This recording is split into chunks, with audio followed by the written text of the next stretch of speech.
friends, it's Jamie from Play to Learn Preschool. I hope you're having a wonderful Wednesday. I've had a couple of things happen in the last week that have really made me start to think about what we can do as educators to positively, and what we do maybe unintentionally, to negatively affect the atmosphere in our classrooms. Have you ever been in the classroom, either your own classroom or you visited a classroom, and everything is really frantic, like the people are on edge and the kids are tense, and I've even experienced that, of course, myself, where I start to feel like things are really chaotic or crazy in here. And I wonder what we as educators can do to combat that. I've been thinking about it a lot over the last week, and thanks in part to the NAEYC conference and some really awesome sessions that I went to, I've really boiled it down to this. The classroom, just like life really, is just this exchange of energy. And so whatever energy I as the teacher, or as Gemma, brings to our classroom, we exchange that energy with our students. Meaning, if I come in and I have this positive, happy, I'm just content attitude, my students tend to respond in a very positive, content, happy way. If I'm having a rough day, which of course happens because I'm human and that happens, I find that my students reflect that. Like if I'm easily frustrated, or nothing is going right, or this didn't work, then I find that my students reflect that same energy. Do you notice that with your kids? If I'm really excited about something, they tend to be really excited about something. If I come into school and I'm not feeling it, sometimes they're also not feeling it. It can see it in a specific way like this. If a situation gets really heated between students, especially, they're aggravating each other and their voices maybe are getting louder, and you can start to tell that something's going to come to a head. When I approach them, if I approach them with that same level of energy, that something bad is about to happen, or this is not good, it just adds to that energy, that frantic negative energy.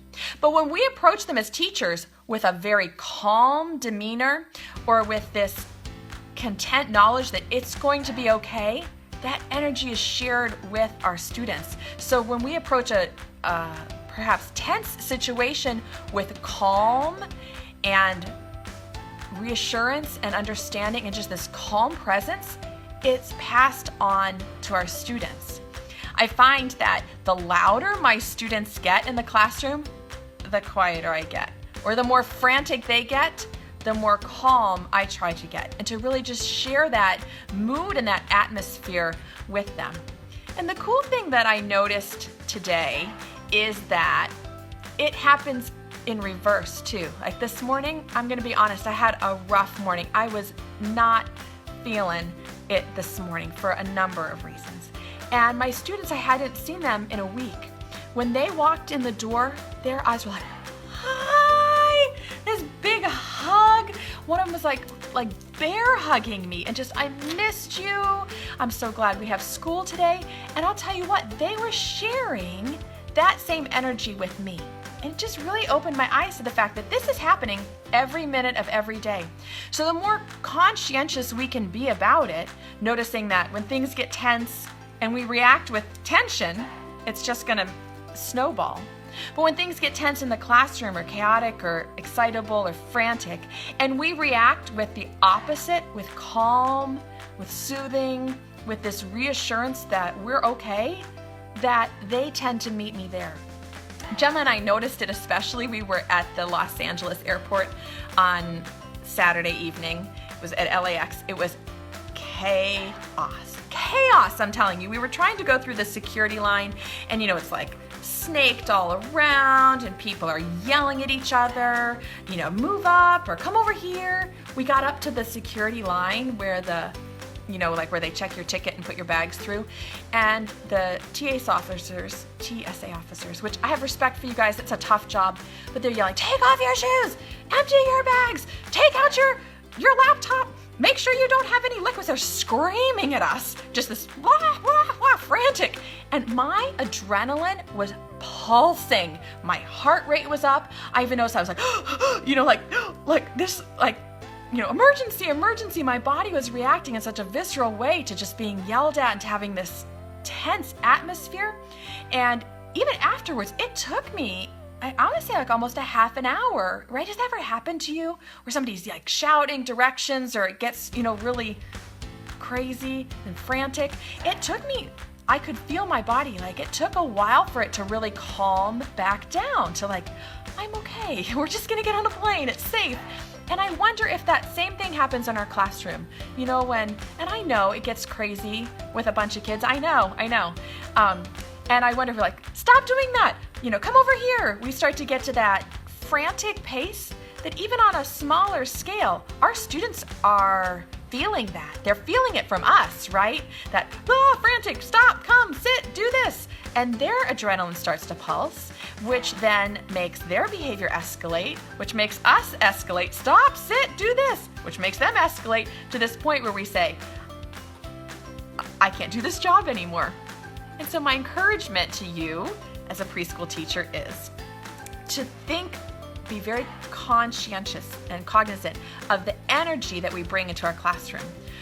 And I know it's not possible 100% of the time, but when we come and we are just calm, we're reassured that this is going to be a great day, we're positive, we just reflect that positive feeling and the positive, just that positive outlook on life, our students are going to settle in, feel safe, and feel that same way about our classroom.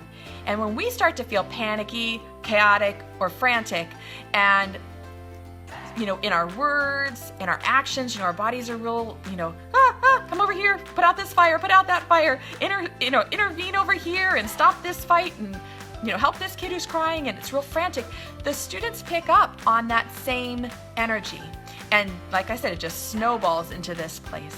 And so today, I just want to leave this word of encouragement that the single most important thing we can do to positively affect the atmosphere in our classrooms, the feeling that the students have when they're here in the room with us, if it's just for a few hours like we have for just 4 hours during the day, or if you have them for 8 or 10 hours.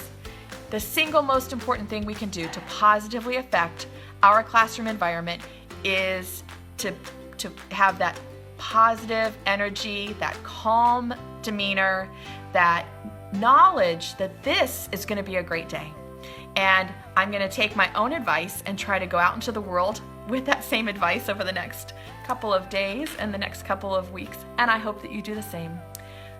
Thank you guys for watching this little Facebook video. I hope you have a wonderful day playing and learning with your kids, and put out that positive energy into the world and into your classroom. Thanks, guys. Bye-bye.